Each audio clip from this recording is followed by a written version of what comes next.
নমস্কার, আপনাদের সবাইকে এনটিভিডব্লিউবি তে স্বাগত জানাচ্ছি। আপনারা প্রত্যেকে জানেন যে 28শে মার্চ কিরকম ভয়াবহ ভূমিকম্প হয়েছিল মিয়ানমারে। রিক্টার স্কেলে তার মাত্রা ছিল 7.7। এই ঘটনায় প্রাণ চলে গিয়েছিল 3649 জনের। 5000-এরও বেশি মানুষ আহত হয়েছিল। ভূমিকম্পের পর 100টিরও বেশি আফটার শক এসেছিল। কতটা ভয়াবহতা বুঝতেই পারছেন। এবং এই ভয়াবহতার মাঝে সবার আগে সেখানে পৌঁছে গিয়েছিল আমাদের ভারতবর্ষ, এবং তারা সেখানে গিয়ে সঙ্গে সঙ্গে উদ্ধার কার্যে হাত লাগিয়েছিল। ভারতীয় সেনারা সেখানে সার্চ অ্যান্ড রেস্কিউ, যাকে বলছে SAR, মানবিক সহায়তা, ত্রাণ, চিকিৎসা, দুর্গতদের পাশে দাঁড়ানো, সবটা করেছে আমাদের ভারতবর্ষ। এবং এটা করেছে তারা একেবারে অভিনব উপায়ে।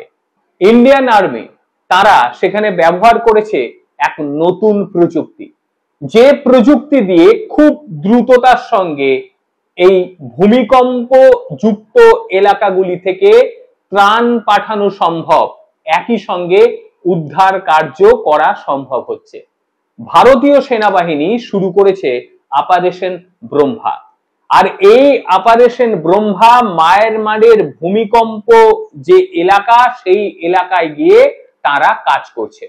একেবারে অত্যাধুনিক প্রযুক্তি ব্যবহার করছে তারা। ধ্বংসস্তূপে আটকে পড়া মানুষদের খুঁজে বের করে নিরাপদ জায়গায় নিয়ে আসতে তারা সফল হয়েছে এখনো পর্যন্ত। এমনকি যে সমস্ত জায়গায় মানুষ আটকে রয়েছে, বেরোতে পারছে না, তাদের বার করতে সময় লাগবে, সেখানে তাদের জন্য প্রয়োজনীয় ঔষধ এবং তারই সঙ্গে খাবারও পাঠিয়ে দেয়া হয়েছে অত্যাধুনিক পদ্ধতি ব্যবহার করে। বহুদিন আগে একটা খবর করেছিলাম, আপনারা প্রত্যেকে দেখেছিলেন, যে ভারতবর্ষ একটি রোবোটিক মিউল তৈরি করেছে, রোবোটিক কুকুর। সেই রোবোটিক কুকুর রীতিমতো মিয়ানমারে গিয়ে তারা কামাল দেখাচ্ছে। যত দ্রুততার সঙ্গে কাজ করছে তার সঙ্গে তারা সফলও হচ্ছে। একই সঙ্গে ন্যানো ড্রোন ভারত নিয়ে গেছে, সেই ন্যানো ড্রোন বিভিন্ন জায়গায় তল্লাশি অভিযানে সহযোগিতা করছে।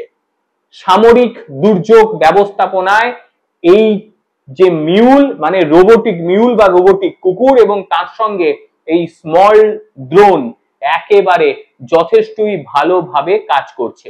এবং পরবর্তীতে বিশ্বের যে কোনো জায়গায় এই ধরনের ঘটনা ঘটলে সবার আগে পৌঁছে যেতে পারবে এই রোবোটিক মিউলগুলো। আর এই যন্ত্রগুলো তৈরি ভারতেরই। বিপজ্জনক এলাকায় কিভাবে কাজ করতে হয় ভারতবর্ষ সেটা দেখিয়ে দিল। আর প্রত্যেকটি দেশ ভারতের এই কাজকে তারা রীতিমতো শ্রদ্ধার চোখে দেখছে। প্রত্যেকে বলছে মানবিকতার জন্য ভারত সব সময় এগিয়ে থাকে। কারণ যেভাবে মানুষজন ধ্বংসস্তূপের মধ্যে আটকে ছিল, সেই সমস্ত মানুষদেরকে উদ্ধার করার কাজে বড় হাতিয়ার হিসেবে দেখা দিয়েছে এই রোবোটিক মিউলগুলোকে। তারা শুধুমাত্র সন্ধান দেওয়া না, তারা সেই ধ্বংসস্তূপের ভেতরে ঢুকে গিয়ে সেখান থেকে মানুষকে টেনে বের করে বাইরে বের করে এনেছে, এবং তারই সঙ্গে রসদ পর্যন্ত তারা পৌঁছেছে। এই রোবোটিক মিউলগুলোর মধ্যে রয়েছে হাই ডেফিনেশনের ক্যামেরা, এবং তার সঙ্গে সেন্সর এবং জিপিএস সিস্টেম দ্বারা সজ্জিত করা রয়েছে, যে কারণে খুব দ্রুততার সঙ্গে কাজ করতে পারছে এবং নিখুঁত ভাবে তারা সেই কাজগুলো করতে পারছে। এবং আপনি অবাক হয়ে যাবেন, এই রোবোটিক মিউলগুলো 100 কেজিরও বেশি ওজন তারা বহন করতে পারছে। মানে অবলীলাক্রমে কোনো মানুষকে তার ঘাড়ে বসিয়ে কিংবা হাতে ধরে সে ঝুঁকিপূর্ণ এলাকাগুলো থেকে খুব সহজে তাদের উদ্ধার করতে পারছে। মায়ানমারের যে ধ্বংস কবলিত এলাকা, সেখানে প্রবেশ করে আটকে থাকা মানুষ, তাদের কাছে পৌঁছে দেয়া যে ঔষধ এবং তার প্রয়োজনীয় সামগ্রী তারা পৌঁছে দিচ্ছে। এখনো পর্যন্ত এই ভারতবর্ষ তারা 6টি এয়ারক্রাফট পাঠিয়ে দিয়েছে, 5টি ভারতীয় নৌসেনা জাহাজ পাঠিয়েছে। সেখানে 625 মেট্রিক টন তারা সরঞ্জাম পাঠিয়ে দিয়েছে, যে তাদের যাতে উপকার হয়, উদ্ধার কার্যে ব্যবহার হয়। কিন্তু এর মধ্যে দুঃখের বিষয় কি শুনবেন? মারাত্মক বিষয়। সেটা হচ্ছে মিয়ানমারে যখন ভারতবর্ষ এই ব্রহ্মা অপারেশন চালাচ্ছে, সেই সময় ভারতের উপরে সাইবার অ্যাটাক করেছে। কোন দেশ সেটা এখনো পর্যন্ত জানা যায়নি, কিন্তু যারা করেছে তারা তো মানবতার শত্রু, তারা অন্য কিছু বলা যাবে না। কি করেছে একবার শুনুন। যখন ভারত তাদের সর্বশক্তি লাগিয়ে ব্রহ্মা চালাচ্ছে, মানুষজনকে উদ্ধার করছে, সেই সময় জিপিএস প্রুফিং সাইবার হামলা চালিয়েছে। এই সাইবার হামলার শিকার হয়েছে ভারতীয় বায়ুসেনার C-130J এয়ারক্রাফট।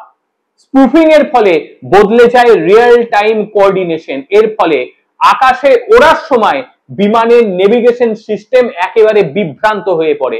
সঙ্গে সঙ্গে বুঝে যায় সেখানে থাকা পাইলটরা, এবং নিজেদের ইন্টারনাল পার্টে তারা নিয়ে নেয়, অর্থাৎ তারা কি করে, ইন্টারনাল নেভিগেশন সিস্টেমে তারা সুইচ করে ফেলে। বড় বিপদ এড়ানো সম্ভব হয়েছে। এয়ারফোর্সের পাইলটদের কারণেই এই ধরনের বিপদ তারা এড়াতে পেরেছে।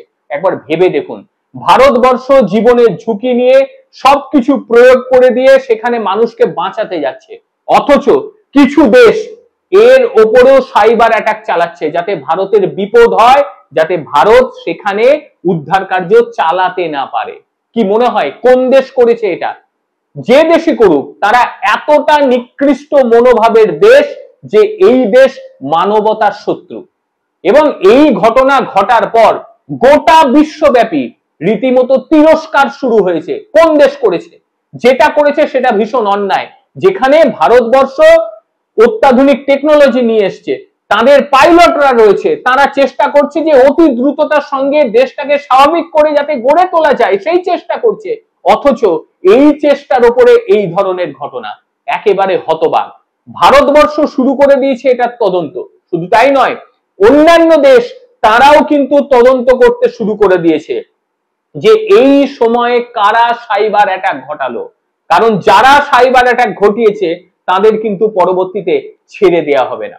আপনাদের ঠিক কি বক্তব্য? কারা এই ধরনের অপকর্ম করতে পারে? আর তারই সঙ্গে ভারতের যন্ত্র কুকুররা কি দেখালো বলুন তো? গোটা বিশ্ব কিন্তু অবাক হয়ে গিয়েছে ভারতের যন্ত্র কুকুরের এই কাজ, অর্থাৎ রোবোটিক মিউলের কাজে।